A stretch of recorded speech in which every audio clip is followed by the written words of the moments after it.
बिस्मिल्लाहिर्रहमानिर्रहीम। अस्सलाम वालेकुम। मैं हूं नवीद और आप देख रहे हैं नवीद नेटवर्क यूट्यूब चैनल। आज की वीडियो ISP के ऊपर है। आज की वीडियो में हम दोस्तों जानेंगे कि power beam AC Gen 2 M5400 कितने डिस्टेंस पे हम इनको इस्तेमाल कर रहे हैं। हमारे पास ये एक ब्रिज लगा हुआ है, तो इन दोनों डिवाइसेस का हमने जो ब्रिज बनाया है वो कितने किलोमीटर का बना है, इन दोनों डिवाइसेस के ज़रिए हम कितना डाटा ट्रैवल करवा रहे हैं उसके बारे में हम आज आपको बताएंगे। और इसके अलावा बताएंगे कि इन दोनों डिवाइसेस की जो हमने सेटिंग रखी है वो कौन सी रखी है। तो अभी दोस्तों हम वीडियो को शुरू करते हैं। तो उससे पहले जो दोस्त हमारे चैनल पर नए हैं वो हमारे चैनल को सब्सक्राइब ज़रूर कर दें, और अगर आपको हमारी वीडियो पसंद आए तो उसको लाइक ज़रूर कीजिएगा। अभी हम PC की स्क्रीन के ऊपर आ चुके हैं, तो ब्राउज़र को ओपन करते हैं। तो सबसे पहले हम AP साइड वाइड डिवाइस को ओपन करते हैं। तो यहाँ पर हमने इसका IP जो है वो लिख दिया है 50.50.0.78, और यहाँ पर हमने यूज़र नेम और पासवर्ड लिख दिया है और इसको लॉगिन करते हैं। तो यहाँ पर आप देख सकते हैं हमारी डिवाइस ओपन हो चुकी है।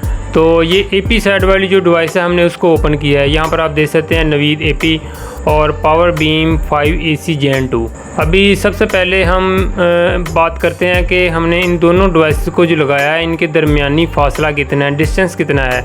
तो यहाँ पर आप देख सकते हैं 6 किलोमीटर का डिस्टेंस शो हो रहा है। उसके अलावा आते हैं जी, यहाँ पर एक ही शक्ल में यहाँ पर दायरा नज़र आ रहा होगा, शो हो रहा होगा। यहाँ पर थ्रूपुट कैपेसिटी लिखा हुआ है। यहाँ पर जो शो हो रहा है 200 MB। दोस्तों इसमें से जो हमारा डाटा पास हो रहा है वो तकरीबन 48 MB, 51 MB, 53 MB यानी कि अप डाउन हो रहा है। तो जो ये लिंक बना है इसमें से हमारा जो अभी डाउनलोडिंग डाटा पास हो रहा है ये यहाँ पर ऊपर शो हो रहा है, ये आप देख सकते हैं यहाँ पर। और इसके अलावा एयर टाइम जो हमारी डिवाइस यूज़ हो रही है वो 45% जो है वो शो यूज़ हो रही है। इसके अलावा आते हैं दूसरी साइड पे। तो यहाँ पर थ्रूपुट कैपेसिटी के अंदर 6 MB, 7 MB, 9 MB यानी कि अपलोडिंग हमारी यूज़ हो रही है। और इसमें जो हमारी कैपेसिटी जो है यहाँ पर नीचे शो हो रही है कि अभी इतनी कैपेसिटी जो है वो फ्री है। तो जो यहाँ पर कैपेसिटी शो हो रही है ये वैसे इतना डाटा पास होता तो नहीं है, लेकिन खैर अभी हम इसमें से जो डाटा पास करवा रहे हैं वो अभी तकरीबन कह लें कि 65 Mbps जो है वो हमारा डाटा जो है वो भी पास हो रहा है। तो अभी आते हैं जी नीचे। तो नीचे आते हैं तो यहाँ पर आपको सिग्नल शो हो रहे होंगे, ये आप देख सकते हैं। सिग्नल जो मिले हैं वो 65 सिग्नल मिले हैं।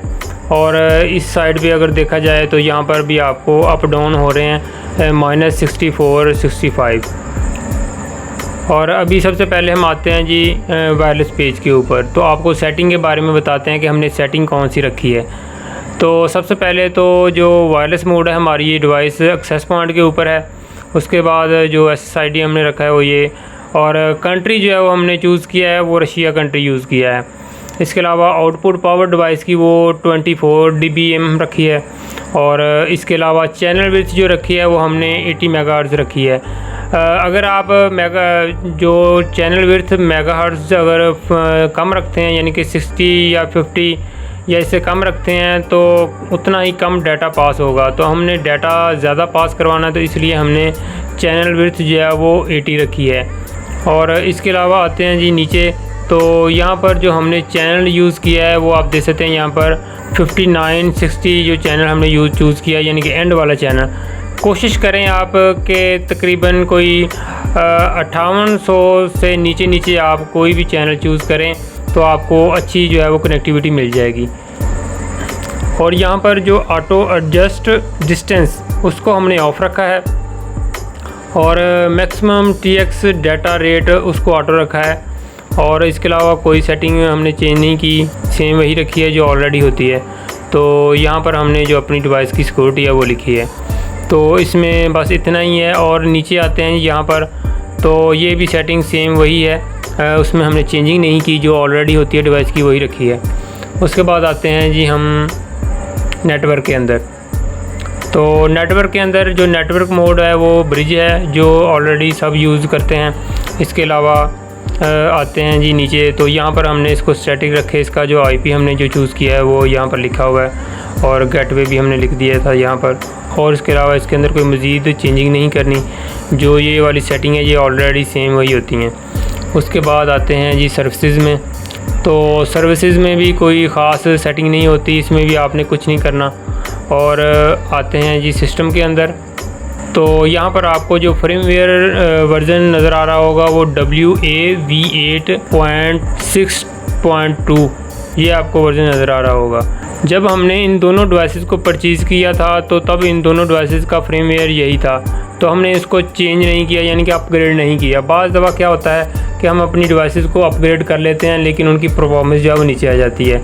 तो कोशिश करें कि जो ऑलरेडी फ्रेमवेयर होता है आपकी डिवाइसेस का उसी को यूज़ करें, इसको अपग्रेड करने की कोशिश ना करें। जो अपग्रेड वर्जन आते हैं वो आपकी जो लेटेस्ट डिवाइसेस आती हैं उनके टेबल जो है वो ठीक से बैठते हैं।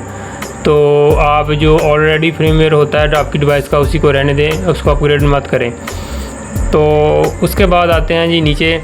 तो यहाँ पर जो हमने अपनी डिवाइस का नेम रखा था और मज़ीद इसके अंदर सेटिंग जो है वो, और उसके अलावा यहाँ पर नीचे सिस्टम अकाउंट की थोड़ी सी सेटिंग है। यहाँ पर अगर आपने अपना, और यहाँ पर आपने एडमिनिस्ट्रेटर यूज़र नेम और पासवर्ड जो आपने चेंज करना है वो यहाँ से आपने यूज़र नेम लिखना है और यहाँ पर आपने पासवर्ड लिखना है।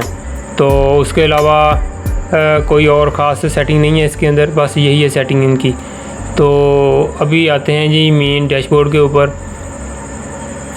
तो आप यहाँ पर देख सकते हैं अभी तकरीबन कोई 60 MB का डाटा जो है वो अभी ट्रैवल हो रहा है और डिस्टेंस जो हमारा डिवाइस का था वो 6 किलोमीटर था। सेटिंग हमने आपको बता दिया, कुछ ख़ास नहीं है, वो आम नॉर्मल सेटिंग है। कह लें कि इस डिवाइस इन पावर बीम AC Gen 2 का जो कह लें कि सॉफ्टवेयर है वो थोड़ा सा चेंज कर दिया गया है और कुछ मज़ीद चीज़ें ऐड कर दी गई हैं, टेक्नोलॉजी चेंज कर दी गई है। तो जो लोग पहले जो पावर बीम सिंपल यूज़ कर चुके हैं उनके लिए ये डिवाइस यूज़ करना कोई मुश्किल नहीं है, ठीक है। तो अभी आते हैं जी हम दूसरी डिवाइस की जानब, दूसरी जो स्टेशन साइड पे डिवाइस लगी है उसको एक्सेस करते हैं। तो जो हमारे पास स्टेशन साइड पे डिवाइस लगी है वो भी ओपन हो चुकी है और सेम वही यहाँ पर शो हो रहा है 6 किलोमीटर का डिस्टेंस। और जो AP साइड पे डिवाइस लगी थी उसके इस साइड पे राइट साइड पे डाउनलोडिंग डाटा रेट जो है वो शो हो रहा था। तो अभी जो स्टेशन साइड पे जो हमने डिवाइस को ओपन किया है तो इसके लेफ़्ट साइड पे डाउनलोडिंग डाटा रेट शो हो रहा है। अभी जो इसके आते हैं जी नीचे सिग्नल की तरफ, तो यहाँ पर -67 सिग्नल शो हो रहे हैं। तो सिग्नल अप डाउन हो रहे हैं, कोई मसला नहीं, फिर भी कनेक्टिविटी जो ओके है, बेहतरीन है। तो अभी आते हैं जी इसकी सेटिंग की तरफ। तो वायरलेस में आते हैं। वायरलेस में आने के बाद वायरलेस मोड जो हमने चूज़ किया है वो स्टेशन पॉइंट टू पॉइंट, यानी कि हमने सिर्फ AC को AC के साथ कनेक्ट किया है स्टेशन पॉइंट टू पॉइंट। के अलावा SSID और सेम नीचे जो कंट्री चूज़ किया है वो रशिया चूज़ किया है। दोनों डिवाइसेस का कंट्री जो है वो सेम रखना ज़रूरी है, क्योंकि बाज़ दफ़ा हमने कंट्री जो है वो एक डिवाइस का और रखते हैं, दूसरी का और रख देते हैं, तो उसमें क्या होता है कि हमें कुछ फ्रिक्वेंसी जो है वो नहीं मिलती, तो हमारी डिवाइस जल्दी कनेक्ट नहीं होती। तो जो कंट्री है वो रशिया है, इसका भी है। उसके बाद चैनल विड्थ यहाँ पर आप देख सकते हैं हमने ऑटो पे रखी है, क्योंकि अगर हम इसको 20, 40 या 80 पे AP साइड को चेंज करते हैं तो फिर हमें जो स्टेशन साइड पे डिवाइस है उसको ऑटो पे रखना होता है इसकी चैनल विड्थ को। तो हमने इसकी चैनल विड्थ ऑटो पे रखी है। और जो स्टेशन साइड पे डिवाइस लगी होती है उसकी जो फ्रिक्वेंसी है उसकी सिलेक्शन नहीं करनी होती, क्योंकि ये एक्सेस पॉइंट पे जो डिवाइस लगी होती है उसी के अंदर जो है वो फ्रिक्वेंसी की जो है वो सिलेक्ट की जाती है। तो जो स्टेशन साइड पे डिवाइस होती है वो ऑटो उसको पिक कर लेती है। उसके बाद आते हैं जी सामने। तो यहाँ पर आपको आउटपुट पावर जो 24 dBi फुल है। उसके बाद ऑटो एडजस्टमेंट डिस्टेंस उसको भी हमने ऑफ रखा है। डिस्टेंस 0.6 किलोमीटर, यानी कि ऑटो पे है। उसके बाद यहाँ पर सिक्योरिटी डाली है और इसके अंदर मज़ीद कुछ नहीं चेंजिंग की। उसके बाद आते हैं जी नेटवर्क के अंदर। तो नेटवर्क के अंदर भी सेम वही सेटिंग है, उसको चेंज नहीं करना जो पहले डिवाइस की होती है। सिर्फ हमने जो इसका स्टैटिक IP होता है वो हमने चेंज करना होता है, ताकि हमारी दोनों डिवाइसेस का जो IP है वो डिफरेंट रहे। तो उसके बाद आते हैं सर्विसेज के अंदर। सर्विसेज के अंदर भी कुछ ख़ास सेटिंग नहीं है, सेम वही है, उसमें भी कोई चेंजिंग नहीं करनी है आपने। और उसके बाद आते हैं जी सिस्टम के अंदर। तो सिस्टम के अंदर भी आप यहाँ पर देख सकते हैं हमारी डिवाइस का जो फ्रेमवेयर है वो AP साइड पे जो डिवाइस लगी है सेम वही वाला है। तो बाज़ दफ़ा क्या होता है कि बाज़ दफ़ा हम एक डिवाइस का फ्रेमवेयर चेंज कर देते हैं, दूसरी का चेंज नहीं करते, तभी बहुत से मसाइल आते हैं। तो फ्रेमवेयर भी कोशिश करें कि सेम रखें अपनी दोनों डिवाइसेस का। उसके बाद सेम सेटिंग इसी के अंदर है। यहाँ पर एडमिनिस्ट्रेटर यूज़र नेम और यहाँ पर चेंज पासवर्ड और कुछ सेटिंग, और उसके अलावा कोई और सेटिंग नहीं है। यहाँ से आप अपनी डिवाइस को रिबूट कर सकते हैं। यहाँ पर बैकअप कॉन्फ़िगरेशन और इसके अलावा डाउनलोड सपोर्ट इन्फॉर्मेशन और इसके अलावा अपलोड कॉन्फ़िगरेशन। अगर आप इस डिवाइस का बैकअप रखना चाहते हैं तो आपने इसके ऊपर क्लिक करना है। अगर आप अपनी डिवाइस को अपने बैकअप के ज़रिए कॉन्फ़िगर करना चाहते हैं तो आपने अपलोड कॉन्फ़िगरेशन के ऊपर क्लिक करना है, ठीक है। और अगर आप अपनी डिवाइस को रीसेट करना चाहते हैं तो यहाँ पर रीसेट का बटन दिया गया है, रीसेट टू फैक्ट्री डिफ़ॉल्ट्स। अच्छा जी, उसके बाद आते हैं जी सेटिंग टूल के अंदर। तो सेटिंग टूल के अंदर भी कुछ सेटिंग मौजूद हैं। अगर आप अपनी डिवाइस का स्पीड टेस्टिंग करनी है तो कर सकते हैं यहाँ पर, अभी हमें ज़रूरत नहीं है। तो अभी आते हैं जी मेन डैशबोर्ड की जानिब। अभी दोस्तों मैं आपको बताता चलूँ, जो ये 6 किलोमीटर का डिस्टेंस है, यहाँ पर हम ऑलरेडी सिंपल पावर बीम जो है वो यूज़ कर रहे थे M5400। तो उसमें से मैक्सिमम जो डाटा पास हो रहा था वो तकरीबन कोई ज़्यादा से ज़्यादा 30 MB का डाटा जो है बड़ी मुश्किल से पास होता था। बाज़ दफ़ा डाटा जो है वो पूरा मंथ नॉर्मली जो है वो पास होता रहता था, लेकिन प्रॉब्लम ये आती थी कि हमें जो फ्रिक्वेंसी जो है वो चेंज करनी पड़ती थी, फिर डाटा जो है वो 30 MB का पास होता था। तो अभी जब से हमने ये पावर बीम AC Gen 2 लगाई है तो तब से हमारी जो मुश्किल है वो आसान हो गई है, और जो डाटा हमारा पास होता है वो तकरीबन कोई 65 MB का डाटा हम इसके ज़रिए पास करवा रहे हैं। बाद दोस्त कह रहे होंगे कि हम सिंपल पावर बीम से डाटा जो है वो इतना 50 MB का पास करवा रहे हैं या इससे कम या ज़्यादा। तो हर इलाके में डिफरेंट जो है वो परफॉर्मेंस होती है। हमारे एरिया में डिवाइसेस की जो क्वांटिटी है बहुत ज़्यादा है, तो इंटरफेरेंस भी बहुत ज़्यादा है, तो इसलिए हमें इसी टेक्नोलॉजी के ऊपर जाना पड़ा। तो अभी हम आपको चेक करवाते हैं जी, स्पीड टेस्ट के अंदर आते हैं। तो स्पीड टेस्ट के अंदर आने के बाद आपको जो अभी हमारे पास लिंक बना हुआ है उसका जो टोटली डाउनलोडिंग स्पीड हमारे पास शो होती है और अपलोडिंग कितनी शो होती है उसको आपको चेक करवाते हैं। अभी आते हैं स्पीड टेस्ट की जानिब। ओकला स्पीड टेस्ट को ओपन करते हैं और आपको स्पीड टेस्ट करवाते हैं। तो यहाँ पर जो पिंग शो हो रहे हैं वो 4 पिंग शो हो रहे हैं, और जोन का लिंक हमने लिया हुआ है। और कह लें कि अभी जो 6 किलोमीटर के डिस्टेंस पे हम इन दोनों डिवाइसेस के लिए डाटा ट्रैवल करवा रहे हैं वो 65 MB का है। तो बहुत आसानी से डाटा ट्रैवल हो रहा है इन दोनों डिवाइसेस के ज़रिए, कोई प्रॉब्लम नहीं आ रही है हमें।